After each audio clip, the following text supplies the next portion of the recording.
आ जाओ। Semicon India 2025 कार्यक्रम कहाँ आयोजित किया गया? सेमिकॉन क्या है? सेमीकंडक्टर, जिसमें जर्मनियम, सिलिकॉन, इन सब का हम लोग यूज करते हैं। ठीक है, बनिहाल, बहुत बढ़िया। हिमाचल प्रदेश, अटल टनल, सेलिला अरुणाचल प्रदेश, जो जिला लद्दाख में है। बहुत बढ़िया जवाब। अच्छा, सेमिकॉन इंडिया आयोजन कहाँ पे किया गया? प्रश्न संख्या 21 पे आ जाओ, ये आपसे पूछ रहा है। देखो, सेमिकॉन इंडिया का इस बार जो है चौथा, फोर्थ एडिशन किया गया। फोर्थ एडिशन इसका जो है इस बार हुआ, ये भारत में ही हुआ। ठीक है, और भारत के किन शहर में हुआ ये आपसे पूछ रहा है। ठीक है भाई, चलो। तो भारत में हुआ आपके ये नई दिल्ली में, और नई दिल्ली में पूछे कहाँ पे हुआ तो याद रखेंगे यशोभूमि में। कहाँ पे? यशोभूमि में हुआ है, नई दिल्ली में। ये जगह का नाम याद रखेंगे। सही जवाब हो जाएगा ऑप्शन नंबर बी। ठीक है, चले, बहुत बढ़िया। क्रिटिकल मिनरल आ जाए। प्रश्न संख्या 22 को देखते हैं फटाक से। Which of following British Viceroy is associated with the Vernacular Press Act and Indian Army Act of 1878? बताइए, वर्नाकुलर प्रेस एक्ट क्या था? इसे क्या कहते हैं भैया? इसमें क्या किया गया? जितने देशी भाषा के पत्र थे उन सारे पत्र को क्या किया गया? बैन कर दिया गया। ध्यान रखेंगे। इसी में ईश्वर चंद्र विद्यासागर, ईश्वर चंद्र विद्यासागर, जिन्होंने कहा था मेरे पास ईश्वर से बात करने का समय नहीं है, ईश्वर की आराधना करने का समय नहीं है। 1856 में जिनके प्रयासों से विडो रेमैरिज एक्ट आता है, इन्हीं ने एक किताब लिखी थी सोम प्रकाश, इसको भी बैन कर दिया गया था। इंडियन पूछ रहा है किसके समय आया था, आपको बताना है। डफरिन, डफरिन के समय ही इंडियन नेशनल कांग्रेस की स्थापना होती है। अच्छा, इंडियन नेशनल कांग्रेस की स्थापना कब हुई थी और इसके पहले अध्यक्ष कौन थे? कोई कमेंट करके बताएगा। ये डफरिन के समय ही हुई थी, ये ध्यान रखेंगे। करजन के समय ही बंगाल का विभाजन होता है और स्वदेशी मूवमेंट शुरू होता है। बंगाल का विभाजन जो है ये करजन के समय ही होता है, ये ध्यान रखेंगे। ठीक है, लिट्टन, रिपन, रिपन के समय क्या होता है भाई? रिपन ने ही जो है वर्नाकुलर प्रेस एक्ट जो है समाप्त किया था। जो वर्नाकुलर प्रेस एक्ट आया था ना, इसको समाप्त रिपन ने ही किया था, ये ध्यान रखेंगे सभी लोग। बताओ किसके समय आया था? Question number 22, 18। बहुत बढ़िया। इंडियन नेशनल कांग्रेस की स्थापना जो है वो 1885 में होता है। और कौन बनते हैं? डब्ल्यू.सी. बनर्जी। कौन बनता है भाई? डब्ल्यू.सी. बनर्जी बनते हैं इसके अध्यक्ष। तो लिट्टन ने इसकी शुरुआत की। अच्छा, भारत में प्रेस का मुक्तिदाता किसे कहते हैं, ये बताना। प्रेस का मुक्तिदाता किसे कहते हैं, ये आपको कमेंट करके बताना है कि प्रेस का मुक्तिदाता कौन है। आ जाओ अगले प्रश्न पे।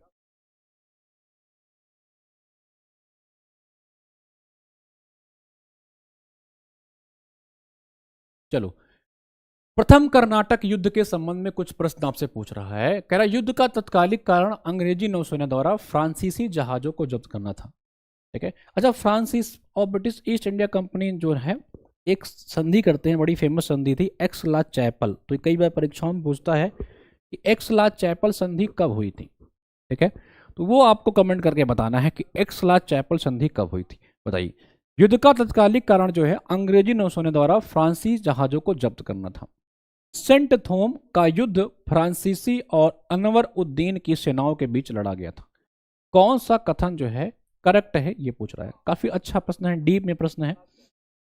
ठीक है, 23 का डी। बहुत बढ़िया जवाब। दोनों ही स्टेटमेंट इसमें सही है भाई, दोनों ही स्टेटमेंट सही है। युद्ध का तात्कालिक कारण क्या था? अंग्रेजी नौसेना ने फ्रांसीसी जहाजों को जब्त कर लिया था, ये ध्यान रखेंगे। फ्रांसीसी जहाज हुआ करती थी, अंग्रेजों ने उसको जो है जब्त कर लिया था। आकृति ने जवाब दिया है, बहुत बढ़िया। एक्स ला चैपल की जो संधि होती है 1748 में होती है, ब्रिटिश और फ्रांस के बीच में। दोनों स्टेटमेंट इसमें सही था, ये ध्यान रखेंगे। अच्छा चलो, भारत में जो कंपनियां आई थी, कभी कभी पूछता है, उसमें याद रखेंगे किस क्रम में आई थी। तो इससे का एक ट्रिक याद कर लीजिएगा, पीडीईएफ। पीडीएफ, सबसे पहले पुर्तगाली आते हैं, फिर कौन आते हैं आपके? डी से कौन हो गए, कमेंट करके बताओ। फिर इंग्लिश आते हैं, यानी कि ब्रिटिश ईस्ट इंडिया कंपनी, और सबसे लास्ट में आती है फ्रांस। ये बताओ कौन सी कंपनी? डी, डेनिश या डेयर डेविल्स, कौन सी कंपनी थी पीडीएफ के नाम से? इनका क्रम याद रखेंगे, इसी क्रम में भारत में कंपनी आए थे। अब पुर्तगाली सबसे पहले आए और सबसे लास्ट में गए, ठीक है, सबसे लास्ट में पुर्तगाली भारत से जाते हैं, सबसे पहले आते हैं। कौन सा इकोनॉमी एक्टिविटी नहीं है ये पूछ रहा है। ट्रांसपोर्टेशन, ट्रांसपोर्टेशन, फार्मिंग, सर्विस या वॉलंटरी सोशल वर्क, ठीक है। सही जवाब है इसका वॉलंटरी सोशल वर्क। देखो एक संस्था है आरएसएस, ये संस्था जो है 1925 में बनाई जाती है, ठीक है। हेगड़े साहब इसकी स्थापना करते हैं। अच्छा इसका हेडक्वार्टर कहाँ है, कोई कमेंट करके बताइए। ये वॉलंटरी सोशल सर्विस के लिए ही बनाई गई थी, ये ध्यान रखेंगे, ठीक है। समाज सेवा, स्वैच्छिक समाज सेवा के लिए बनाई गई थी। पुर्तगाली, डच, ब्रिटिश, फ्रांसीसी। बहुत बढ़िया जवाब, हाँ जी। तो पीडीएफ का क्रम याद रखेंगे सभी लोग। तो ये वॉलंटरी सोशल वर्क जो है ये इकोनॉमिक एक्टिविटी का हिस्सा नहीं है, ये ध्यान रखेंगे। नागपुर में और किसका हेडक्वार्टर है, नागपुर में और किसी संस्था का हेडक्वार्टर है जो मैंने आपको बता रखा हो। उत्तर प्रदेश और गुजरात से रामसर सूची में कौन से दो नए स्थल जोड़े गए, बखीरा, थोल, पटना, झारीडंड, सूर सरोवर, खिजरिया, समन और नल सरोवर। बताओ बखीरा कहाँ आता है भाई, बखीरा संत कबीर नगर में है, ध्यान रखेंगे, उत्तर प्रदेश के संत कबीर नगर में पड़ता है Bakhira. Ramsar site 1971 Ramsar convention के तहत आता है। भारत ने 1982 में इस पर साइन किया था। 2 फरवरी को वेटलैंड डे मनाते हैं, ये याद होगा। भारत में कुल 99 रामसर साइट हैं। तमिलनाडु 20 सबसे मैक्सिमम है। यूपी में कितने हो गए हैं, 12 हो गए हैं। और अभी 12वां कौन बना है, सेखा, जिसके बारे में हम लोग ने पढ़ा, कहाँ पे है, अलीगढ़ में। 11वां कौन सा था, पटना, पटना पश्चिम बिहार कहाँ था, एटा में था, ठीक है। तो याद कर लेंगे बस, यूपी वाला अगर आपको पता होगा तो दूसरा पता हो या ना हो आंसर आपका मिल जाएगा, ठीक है। ये याद रखेंगे सभी लोग, 25 का भी एक पता है तो आपको आंसर मिल जाएगा। मैट बुक प्लेटफॉर्म जो अभी हाल ही में चर्चा में रहा था, क्या, मैट बुक, ये मैक बुक नहीं है एप्पल वाला, इसका नाम है मैट बुक। ये किससे संबंधित है, a portal for monitoring infrastructure, a social network for AI agents, a library for digital knowledge, a vaccine distribution tracker. मैट बुक, ठीक है भाई। देखो एआई का जमाना है तो तुक्का मार लिया करो, एआई पे एक प्रश्न आएगा ही आएगा, अगर ऑप्शन में कहीं एआई दिखे तो मार लिया करो, ठीक है।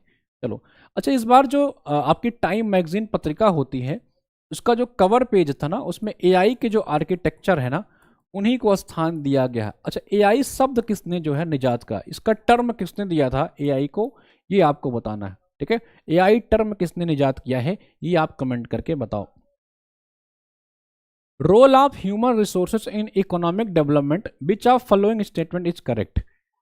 मतलब role of human resources in economic development कह रहा है कि जनसंख्या इफेक्ट ऑफ इकोनॉमिक डेवलपमेंट, मतलब अगर इकोनॉमी डेवलप कर रही है, ठीक है, तो क्या होगा, पॉपुलेशन ग्रोथ उससे बढ़ सकता है, ठीक है। चलो ठीक है मान लेते हैं भाई। इफेक्ट ऑफ पॉपुलेशन ग्रोथ, अगर पॉपुलेशन ग्रोथ पे कोई प्रभाव आ रहा है या बढ़ रहा है, घट रहा है, तो इकोनॉमिक डेवलपमेंट में भी प्रभाव आएगा, बढ़ेगा या घटेगा, दोनों ही सही है भाई, ठीक है, दोनों ही स्टेटमेंट सही है। इसका मतलब हुआ कि इकोनॉमिक डेवलपमेंट और पॉपुलेशन ग्रोथ जो है ये एक दूसरे के प्रोपोर्शनल ही है। अगर अर्थव्यवस्था में वृद्धि हो रही है तो पॉपुलेशन ग्रोथ भी होगा, ठीक है। और पॉपुलेशन ग्रोथ होगा, इन पे घटेगा बढ़ेगा तो उसे उसी के साथ साथ इकोनॉमिक विकास भी डेवलप करेगा। यूपी पीसीएस में आया हुआ प्रश्न है ये, यूपी आप ही कमीशन कराता है, जो आपके कमीशन करा रहा है, 2023 या 24 में आया हुआ प्रश्न है, यूपी पीएस का ही प्रश्न है। चलो सस्टेनेबल डेवलपमेंट, सतत विकास 2030 के लक्ष्य 2 को प्राप्त करने के लिए उपाय की आवश्यकता है, बताइए। अगर आपको एसडीजी जो है 2 प्राप्त करना है, सबसे पहले बताओ एसडीजी 2 है क्या, ठीक है, तब इस प्रश्न का जवाब दे पाओगे। इसके लिए आपको एसडीजी 2 प्राप्त पता होना चाहिए। कह रहा है which major are essential to achieve goal 2 of SDG target 2030, ठीक है। कुल 17 एसडीजी गोल हैं। स्टॉकहोम कन्वेंशन में इसकी चर्चा पहली बार की गई थी। ब्राटलैंड रिपोर्ट 1987 में इसके बारे में विस्तृत व्याख्या की हमने आवर कॉमन फ्यूचर के नाम से, ठीक है। 28 का सी। छोटे पैमाने के खाद्य उत्पादकों की कृषि उत्पादकता और बढ़ाना, बताओ एसडीजी 2 क्या है, नो पावर्टी। नो पावर्टी या हंगर किससे संबंधित है बताओ। प्रश्न संख्या कौन सा था ये आपका? प्रश्न संख्या कौन सा है भाई? जीरो हंगर है, बहुत बढ़िया। एसडीजी 2 आपका जीरो हंगर से संबंधित है, भूख खत्म करना। तो भूख खत्म करने के लिए क्या करना पड़ेगा? Doubling the agricultural productivity. बिल्कुल सही बात है। अब आपको एसडीजी 2 पता चल गया है तो अपने आप पहला सवाल सही हो जाएगा। And income of small scale food producer, बिल्कुल सही, 100% सही है। Promoting the development of sustainable and resilient infrastructure in city, ना भाई ना, दिस इज नॉट। ये एसडीजी आपका 11 में बात इसकी की जाती है, ठीक है, शहरों का, या एसडीजी 9 में इसकी बात की जा रही है, जिसमें हम लोग इनोवेशन की बात करते हैं, जिसमें शहरी चीज को डेवलप की बात करते हैं। That is in SDG 11 and 9 not in your SDG 2।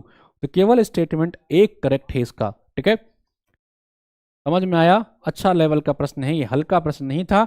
ऐसे ही प्रश्न आपके यूपी इस बार हायर ने पूछ रखे हैं, इसीलिए हम लोग थोड़ा लेवल बढ़ा दिए हैं यहाँ पे।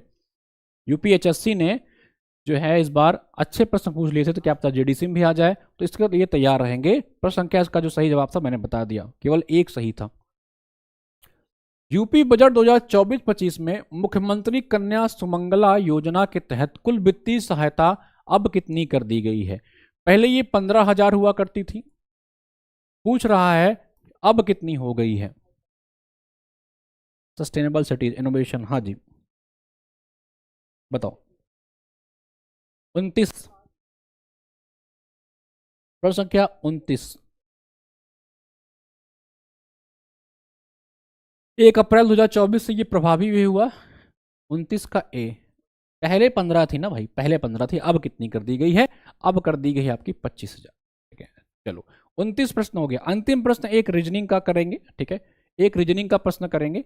बताइए 6 1 7 2 8 6 9 24 10 120 11 620, कह रहा कौन सा गलत है?